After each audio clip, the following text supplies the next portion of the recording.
হাল তাযাওয়াজতা, তুমি কি বিবাহ করেছো? এবার ওই সাহাবী জবাবে বলেন, লা মা তাযাওয়াজতা ইয়া রাসূলুল্লাহ, ওগো আল্লাহর রাসূল,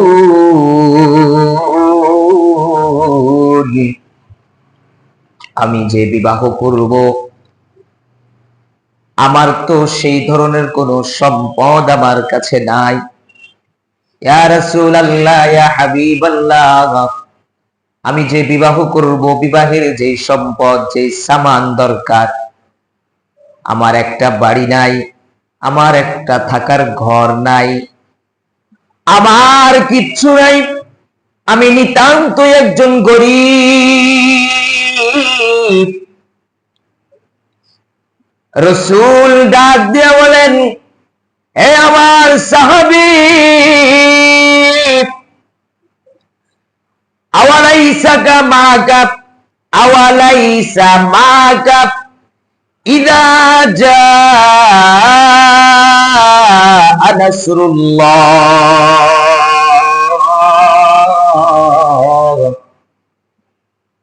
হে আমার সাহাবী, তুমি কি ইযা জাআ নাসরুল্লাহ এই সূরাটা তুমি পারো না? মুসনাদে আহমদের বর্ণনা, রাসূল বলেন, আওয়ালাইসা মাকা ইযা জাআ নাসরুল্লাহ রুবুল কুরআন। হে আমার সাহাবী, তুমি কি ইযা জাআ নাসরুল্লাহ এই সূরাটা তুমি পারো না? সাহাবী ডাক দিয়া বলে, বালা ইয়া রাসূলুল্লাহ, হ্যাঁ অবশ্যই আমি এই সূরা পারি। এবার রাসূল ডাক দিয়া বলেন, এ সাহাবী, আওয়ালাইসা মাকা ইযা জুলজিলাতিল আরদু জিলজালাহা ওয়া আখরাজাতিল আরদু আসকালাহা। আল্লাহু আকবার, আল্লাহু আকবার। আমার সাহাবী, তুমি কি ইযা জুলজিলাতিল আরদু জিলজালাহা এই সূরাটা পারো? এই সূরা হচ্ছে রুবুল কুরআন। এই সূরা হচ্ছে কোরআনের 4 ভাগের 1 অংশ। কেউ যদি এই সূরাটা 4 বার যদি তেলাওয়াত করে, তাহলে আল্লাহ রাব্বুল আলামিন তার আমলনামায় পুরো এক কোরআনুল কারীম খতমের সওয়াব তার আমলনামায় আল্লাহ দান করে দেন। বলেন সুবহানাল্লাহ। এবার রাসূল আবার ডাক দিয়ে বলতেছেন, আওয়ালাইসা মাকা কুল হুয়াল্লাহু আহাদ সূরা ইখলাস তুমি পারো? মুসনাদে আহমদের বর্ণনা, রাসূল বলেন, রুবুল কুরআন, এই যে কুল হুয়াল্লাহু আহাদ তুমি পারো নাকি? এটাও হচ্ছে কোরআনুল কারীমের 4 অংশের 1 অংশ। তুমি কি এই সূরাটাও পারো নাকি? বুখারী ও মুসলিমের বর্ণনায় আসছে 3 বার সুলুসুল কোরআন। সহিহ বুখারী ও মুসলিমের মধ্যে আসছে, যদি কেউ কোরআনুল কারীমের সূরাতুল ইখলাস যদি তিলাওয়াত করে, একবার যদি সূরাতুল ইখলাস তিলাওয়াত করে, তাহলে তার কোরআনুল কারীমের 10 পারার সব তার আমলনামায় লিখে দেওয়া হবে। সুবহানাল্লাহ, সুবহানাল্লাহ, সবাই বলেন সুবহানাল্লাহ। আর যদি 2 বার যদি পড়ে, তাহলে কোরআনুল কারীমের 20 পারা পড়ার সব তার আমলনামায় দান করা হয়। আর যদি কোন ব্যক্তি সূরাতুল ইখলাস যদি 3 বার তেলাওয়াত করে, তাহলে আল্লাহ রাব্বুল আলামিন পুরো কোরআনুল কারীম খতম করার সব তার আমলনামায় আল্লাহ দান করে দেয়। এবার সাহাবী বলতেছে, বালা ইয়া রাসূলুল্লাহ, ওগো দয়াল নবী, সূরা পারি, রাসূল বলছে কে বলেছে তুমি গরীব, কে বলেছে তোমার কিছু নাই? তোমার কাছে আল্লাহ রব্বুল আলামিনের যে সম্পদ আছে, আল্লাহর কালাম তোমার ভিতরে আছে, তুমি দরিদ্র নও। আল্লাহর কালাম যদি কারো ভিতরে থাকে, তার হতে পারে দুনিয়ার কোনো ক্ষমতা নাই, তার হতে পারে দুনিয়ার কোনো ধন নাই, তার হতে পারে দুনিয়ার কোনো সম্মান নাই, তার হতে পারে দুনিয়ার অন্যান্য কিছু নাই।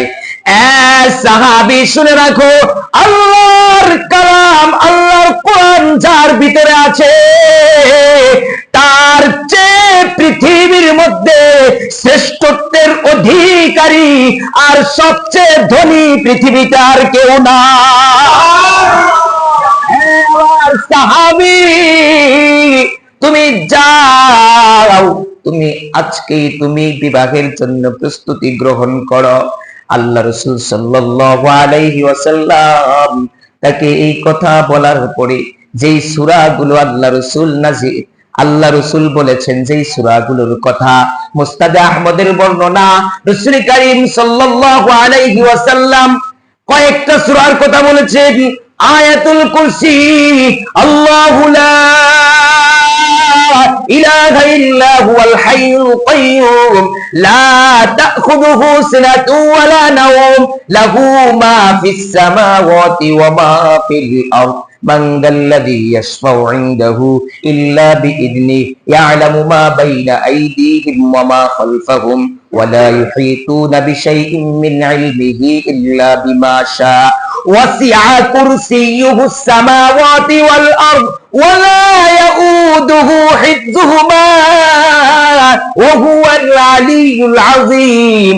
এই যে সূরার একটা অংশ যাকে বলা হয় আয়াতুল কুরসি, এই আয়াতুল কুরসি যদি কোনো বান্দা যদি সকালবেলা পড়ে কিংবা সন্ধ্যার সময় পড়ে, তাহলে আল্লাহ রব্বুল আলামিন ওই বান্দার উপর থেকে জিন্নাতের যত সমস্ত শয়তানি আছে, সমস্ত শয়তানি আল্লাহ দূর করে দেয়। বান্দাকে আল্লাহ রব্বুল আলামিন নিরাপদে রাখেন। ওই বান্দার উপরে আল্লাহ রব্বুল আলামিনের ফেরেশতা ৭০,০০০ রহমতের ফেরেশতা তার উপর নজর রাখেন। যত ধরনের বিপদ আপদ বালা মুসিবত আছে তার থেকে দূরে সরায়া রাখেন। এজন্য প্রিয় ভাইয়েরা আমার, রাসূল আমার আপনার প্রিয় নবী বিশ্ব নবী মুহাম্মদুর রাসূলুল্লাহ সাল্লাল্লাহু আলাইহি ওয়াসাল্লাম এই যে কথাগুলো বলেছেন, আবার আরেকটা সূরার কথা বলেছেন, ইদা জুলজিলাতিল আরদু জিলজালাহা। এ ভাই, আল্লাহ রাব্বুল আলামিন এই সূরাটা নাযিল করেছেন কিয়ামতের ভয়াবহতা সম্পর্কে। ইদা জুলজিলাতিল আরদু জিলজালাহা। এ প্রিয় পৃথিবীর মানুষ শুনে রাখো, এই সূরা আল্লাহ রাব্বুল আলামিন নাযিল করেছে পৃথিবীর মানুষদেরকে জানানোর জন্য। পুরো পৃথিবীর মানুষ শুনে রাখো, এই সূরা আমি আল্লাহ নাযিল করেছি তোমরা যারা বিশ্বাস স্থাপন করেছো, তোমরা যারা বিশ্বাস স্থাপন করবে তোমরা ঈমানদার, আর যারা বিশ্বাস করবে না তারা হচ্ছে কাফের, মুশরিক, বেঈমান। বলেন, কথা বলেন ঠিক? আল্লাহ বলেন এই সূরা আমি আল্লাহ নাযিল করেছি। ইযা যুলজিলাতিল আরদু জিলজালাহা। পৃথিবী যখন প্রবল ভাবে প্রকম্পিত হবে। ভাই, ইযা যুলজিলাতিল আরদু জিলজালাহা ওয়া আখরাজাতিল আরদু আসফালাহা। পৃথিবীর জমিন তার ভূগর্ভে যাহা কিছু আছে সব কিছু বের করে দিবে।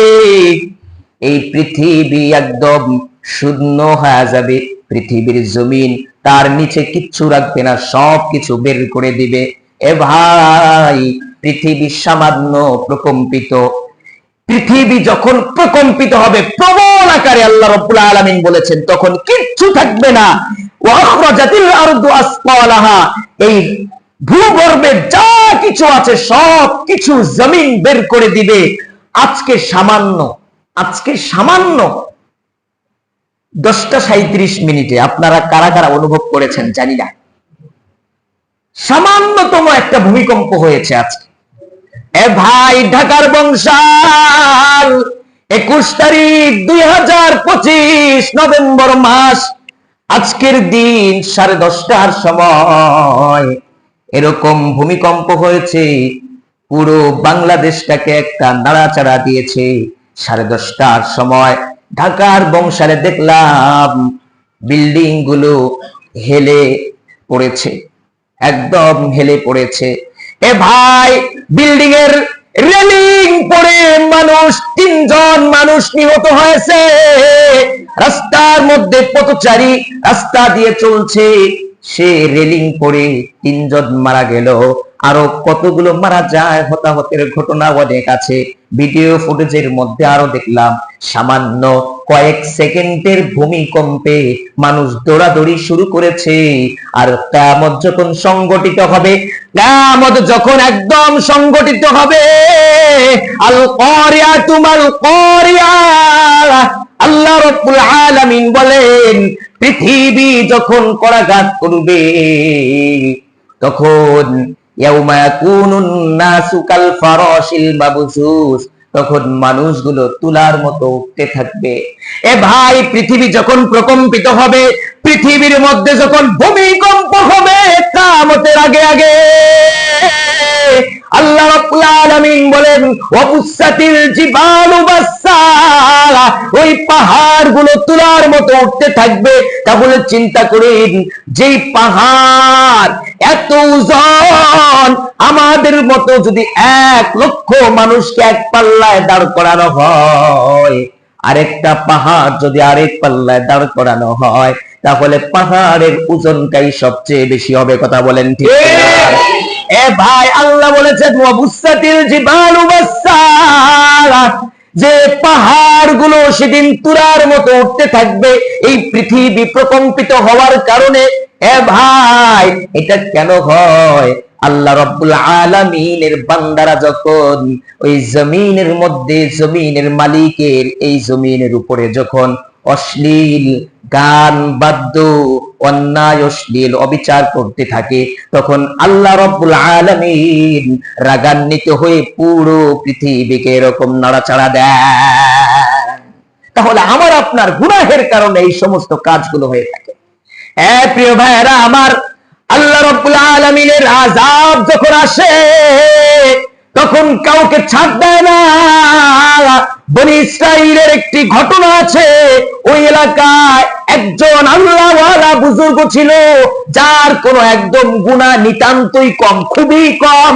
সে আল্লাহর ইবাদত খুব করত, কিন্তু ওই এলাকার মধ্যে যখন আযাব দিবে, জিবরাইল আমিন আল্লাহকে জানায়, বলছে, ও মালিক, ওই এলাকায় আযাব দেওয়া হবে ঠিক, ওই এলাকায় একজন আল্লাহওয়ালা বুজুর্গ আছে, তাকে সহ কি ওই এলাকাকে আযাব দিব নাকি? আল্লাহ বলেন, যা আছে সব দিয়া দে, কে বুজুর্গ আর কে ইয়া এটা দেখার কোনো সময় নাই, দে, আযাব দিয়া দে।